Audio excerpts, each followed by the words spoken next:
பல ஆண்டு காலம் நடைபெற்று 2017 ஜனவரி மாதம் சென்னை உயர்நீதிமன்றத்தால் தீர்ப்பு வழங்கப்பட்ட திரு. டிடிவி தினகரன் அவர்கள் மீது அமலாக்கப் பிரிவால் தொடரப்பட்ட வழக்கில் திரு. தினகரன் தன் தரப்பு வாதமாக வைத்த பாயிண்ட் என்ன தெரியுமா?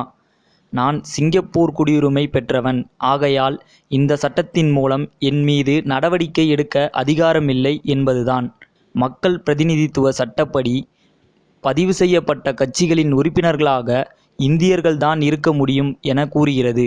அதிமுக சட்ட விதிகள் படி அந்த கட்சியின் உறுப்பினராக சேர விரும்புபவர்கள் தாங்கள் உறுப்பினராக உள்ள பகுதியில் வசிப்பவராக இருக்க வேண்டும் என அவர்களின் கட்சி விதி சொல்கிறது. இன்று இவர்தான் துணை பொதுச் செயலாளராக நியமிக்கப்பட்டுள்ளார்.